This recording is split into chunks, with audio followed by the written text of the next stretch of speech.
European Network on Independent Living, ENIL, c'est-à-dire le réseau européen pour une vie indépendante.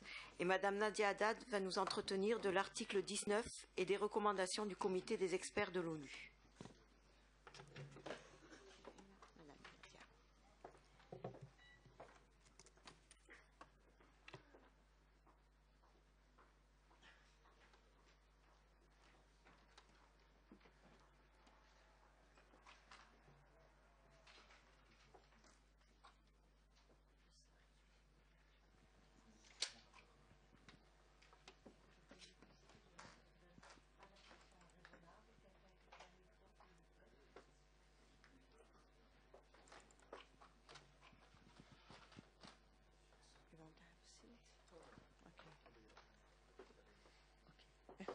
Bonjour tout le monde.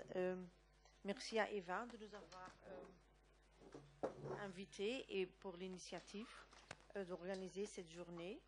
Vous m'entendez là? Yeah? Ok. Et donc je vais vous parler un peu de l'article 19 et les recommandations selon le comité des experts des Nations Unies. Je change. Ok. Ça c'est du bon support. Donc on peut passer directement. On a l'honneur d'avoir avec nous notre directrice de ENIL qui va tout à l'heure vous expliquer ce que ENIL fait et quelle est notre mission et quel travail on fait. Donc je vais d'abord commencer par me présenter qui je suis. Donc moi je suis Nadia Haddad, je suis avant tout une femme, une amie, une sœur, une tante, une admiratrice de culture. Là vous voyez une photo avec mes neveux et une photo dans le MoMA à New York. Donc avant tout, donc, je suis une personne ayant un handicap. Donc on peut passer au slide suivant, s'il vous plaît. Donc je voulais juste vous montrer un peu le cadre de cette vie autonome. Parce que souvent, on a beaucoup de... Excusez-moi. On a beaucoup de définitions qui sont interprétées d'une manière différente. Et donc moi, comme personne, comment est-ce que moi je vis ce cadre-là de vie autonome? Donc la vie autonome, pour moi, c'est vraiment un droit de l'homme fondamental. Sans cette vie autonome-là, je suis déprivée et je suis emprisonnée. Vous voyez là, je suis sur une machine de stationnement debout, je suis accrochée, je suis debout, mais sans support, sans aide, je ne peux aller nulle part et je suis emprisonnée chez moi-même. Donc l'article 19, pour moi, qu'est-ce qu'elle fait? Elle affirme mon droit de choisir librement où je vis, avec qui je vis, comment je vis, par qui je veux être soutenue et comment je vais régler mes soins et mon support. C'est quelque chose de très important. Donc c'est aussi un premier pas vers l'autodétermination sur laquelle repose vraiment la définition d'une vie autonome. Mais notre directrice tout à l'heure va vous donner la définition selon nos principes à nous. Donc souvent on dit la vie autonome, ce n'est pas pour tout le monde, mais il n'y a personne qui peut vivre sans support, sans aide. Donc on est tous interdépendants l'un de l'autre. Mais le fait de pouvoir choisir et être maître de notre propre vie, c'est le plus important. On peut passer au suivant, s'il vous plaît. Et donc, et pourquoi cette vie autonome? Je vais juste descendre comme ça. Donc pourquoi cette vie autonome m'a permis à une réelle inclusion? Donc j'étais 4 ans, donc même en Flandre, il y a des grandes listes d'attente pour avoir du support ou de l'aide. Donc j'étais durant 4 ans sur une liste d'attente pour avoir un budget d'assistante personnelle. Donc une fois que je l'ai eu, que je l'ai obtenu, je suis vraiment employée de nouveau des assistants personnels. Et grâce à cela, je suis retournée travailler. Je suis ingénieur civil de formation, donc je suis retournée faire mon travail comme ce que je faisais avant. Donc le fait que je suis retournée travailler, j'avais de nouveau un salaire avec lequel je pouvais payer le surfrais ou le surcharge pour le transport adapté, pour mes adaptations et autres. Ce que je ne pouvais pas faire avant pendant que j'étais en train d'attendre.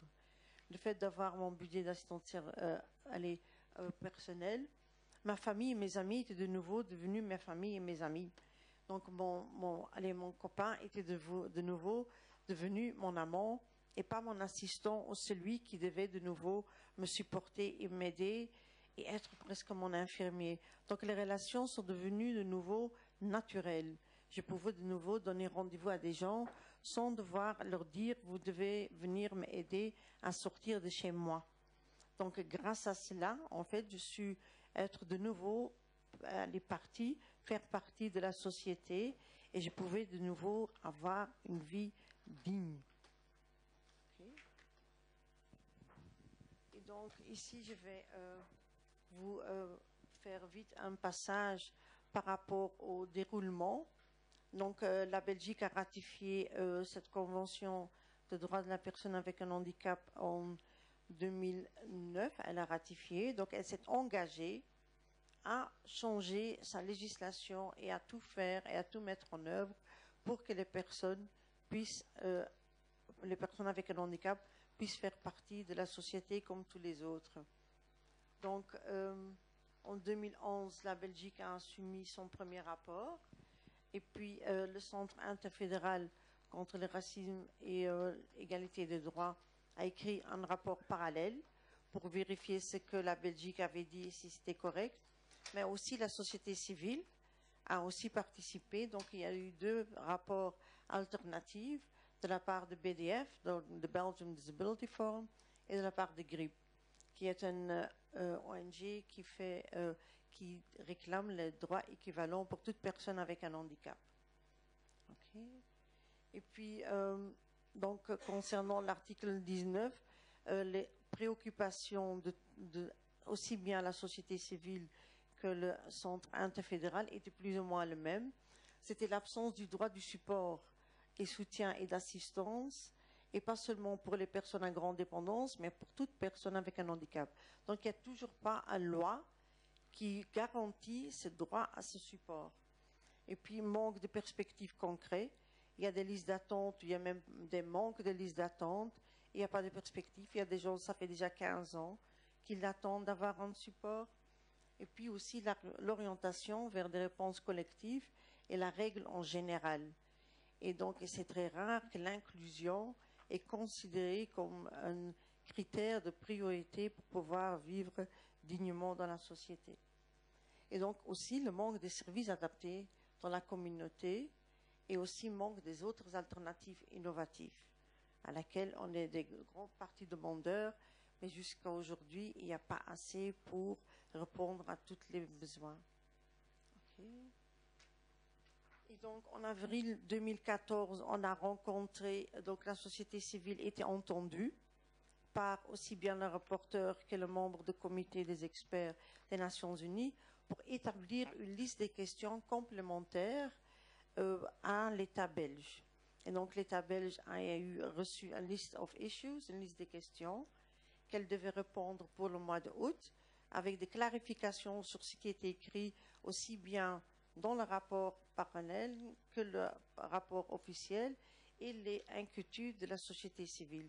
Donc, il y avait vraiment une écoute. Et donc, sur base de cela, la Belgique a répondu.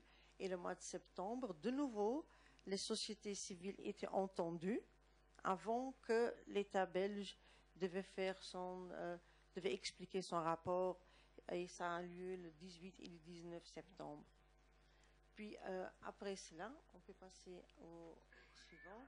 Donc, après cette séance publique en septembre, donc la comité s'est regroupée. Donc, le rapporteur a établi une liste des observations, des remarques, des inquiétudes, mais aussi bien de recommandations. Et ça, c'était publié en le mois d'octobre, c'était rendu public, mais c'est aussi passé directement à l'Assemblée générale et au Conseil économique et social des Nations Unies. Juste pour vous montrer l'importance de cette recommandation. Donc, la Belgique a été condamnée, a été jugée, a été évaluée, et ce n'est pas seulement pour mettre comme un document dans les dossiers et que voilà, c'est fait. Non, il y a vraiment un suivi et qu'il y a encore une continuation que la Belgique, vu qu'elle a ratifié cette convention, à laquelle la Belgique est obligée de continuer à faire des progrès. On peut passer maintenant ici. Donc ici, donc les plus grandes inquiétudes que l'État parti. Donc je reprends vraiment les paroles de rapporteur qui était un monsieur francophone, qui dit vraiment qu'il y a une grande inquiétude que l'État parti a un fort taux d'orientation des personnes handicapées vers des soins en établissement, qu'il n'y a pas de plan pour désinstitutionnalisation et qu'il n'y a pas assez d'informations sur les possibilités de continuer à vivre au sein de la société et dans la communauté. Et aussi, il y a une grande inquiétude par rapport que les soins en établissement étant trop souvent considérés comme la seule solution durable. Donc, il a vraiment repris les inquiétudes que la société civile avait exprimées. Et donc, de plus, les personnes ont très peu de choix pour une autonomie de vie, étant donné le manque d'investissement et de l'insuffisance des services d'assistance personnelle. Donc, le comité regrette, ils disent vraiment regrette, le manque des données ventilées sur les personnes handicapées. Ils rappellent que telles informations sont indispensables pour connaître la situation de certains groupes de personnes handicapées dans l'État parti qui peuvent présenter des degrés divers de vulnérabilité pour élaborer les lois, les politiques et les programmes adaptés à leur situation et pour évaluer la mise en œuvre de la Convention. Par exemple, ici en Wallonie, il n'y a toujours pas une liste significative sur la liste d'attente pour les gens qui veulent un BAP. À Bruxelles, il n'y en a pas du tout. Et en Flandre, il y a une très longue liste. Et ça, on n'en parle pas directement. Donc, le comité est aussi très préoccupé par le manque de soutien des parents. Parce que souvent, le charge et le surcharge à long terme des parents qui ont des enfants avec un handicap devient parfois insupportable. Et aussi, à long terme, les gens attendent des alternatives et on retrouve des situations où les enfants avec un handicap déménagent avec les parents dans des homes. Vu qu'il n'y a pas d'alternative, il n'y a pas d'autres personnes au service qui peut les prendre en charge. Et aussi, les mamans, souvent, qui se sacrifient. Et à cause de cela, elles ne bénéficieront... donc, elles ne travaillent pas toute leur vie, ça a été déjà dit. Donc, elles n'ont aucune sécurité sociale au moment où elles deviennent âgées. Donc, elles ne peuvent plus continuer à prendre le soin de l'enfant, mais elle-même, elle ne peut pas bénéficier ni d'une allocation, ni d'une pension, vu qu'elle s'est sacrifiée toute sa vie pour ces enfants-là. Et donc, ils disent aussi très clair qu'ils sont très préoccupés du fait que les exigences minimales de respect de la vie privée des personnes handicapées vivant en institution ne soient pas toujours garanties. Parce qu'ils doivent tout exposer, ils doivent tout dire. Donc, il reste peu de dignité, en fait. Tout être exposé, vu qu'on doit prendre tout en considération quand il y a cette soin collective. Et en outre, il regrette aussi que les personnes handicapées n'aient pas accès à des informations, à une éducation de manière de reproduction et de planification familiale qui soit adoptée à leur âge. Okay, donc, ici, comme recommandation, donc, il recommande vraiment que l'État parti fait un plan politique de désinstitutionnalisation et qui réduise les investissements dans l'infrastructure collective et on favorise les choix des personnes mêmes. Donc, ça veut vraiment être chose de basique, que la personne peut choisir elle-même où elle vit, comment elle peut être assistée. Et donc, le comité, ils disent carrément, pris instamment l'État parti de mettre en place un plan d'action du handicap à tous les niveaux de l'État qui garantissent l'accès aux services de vie autonome pour les personnes handicapées afin qu'elles puissent vivre dans la communauté. Parce qu'on voit ça dans d'autres pays, même au niveau de l'Europe, il y a un Disability Action Plan, mais en Belgique, on n'en a pas. Ni au niveau fédéral, ni au niveau des régions. Donc, il y a un manque vraiment de prise au sérieux, en fait, de rendre l'handicap un thème transversal. Donc, pas seulement au niveau de support ou de soutien, mais aussi au niveau de transport, au niveau de l'éducation, de l'emploi, de loisirs, de tourisme. Donc, ça doit vraiment être un plan d'action qui regroupe tous les domaines politiques. Et donc, il demande aussi... prendre des mesures. Lequel? Oui. Et ce plan doit aussi faire disparaître les listes d'attente qui existent déjà et faire en sorte qu'il n'y en a pas d'autres qui se rajoutent et veiller à ce que les personnes handicapées aient accès à des ressources financières suffisantes, à ce que les communautés soient accessibles aux personnes handicapées. Donc même si on est dans des austérités et qu'il y a la crise partout, ça ne peut pas être sur la qualité de vie des personnes avec un handicap. Il y a des priorités parfois à faire. Parfois, on voit qu'il y a de l'argent qui apparaît pour intervenir dans des domaines qui nous semblent vraiment pas prioritaires. Donc, quand il y a une volonté politique, les moyens financiers peuvent suivre. Il suffit juste de cet engagement politique.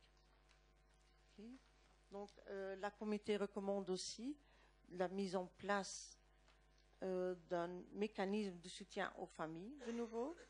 Et puis, elle veut aussi, il recommande de prendre des mesures appropriées pour s'assurer que les fournisseurs de services respectent et protègent le droit de la vie privée pour les personnes et les familles handicapées.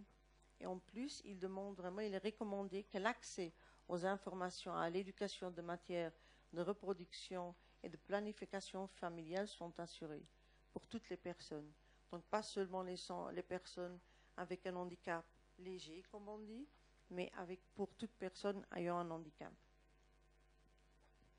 Et puis, de nouveau, là, le comité recommande à l'État de systématiser la collecte, l'analyse et la diffusion des données ventilées par sexe, âge et handicap, d'amplifier l'action de renforcement des capacités et la manière dont ils vont le faire, d'élaborer des indicateurs intégrant le genre pour servir de support à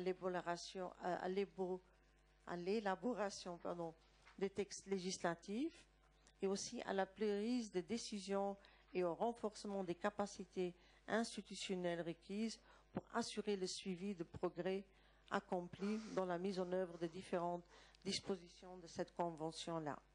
Et donc aussi la participation des personnes avec un handicap à tout niveau est quelque chose de très important dans dans les recommandations. Et donc, comme suite, qu'est-ce qu'on attend? Donc, la deuxième et troisième rapport vont être regroupés, vu qu'il y a un retard dans tous les côtés, aussi bien pour l'État belge qu'au sein du comité d'examiner tous les rapports qu'ils sont soumis. Donc, ça doit être fait pour le 2 août 2019. Et qu'est-ce que cela veut dire? Que la Belgique donc, doit prouver que les recommandations sont suivies, que les inquiétudes ont disparu. Et sinon, la comité de cette Convention des Nations Unies, ils ont le droit alors de blâmer de nouveau de Belgique et demander d'intervenir dans un délai très court et vraiment demander des changements d'office dans un délai. Et sinon, ils vont être condamnés. Et donc, je vous remercie pour votre attention et j'espère qu'ensemble, on pourrait vraiment réaliser une vraie inclusion pour toute personne avec un handicap.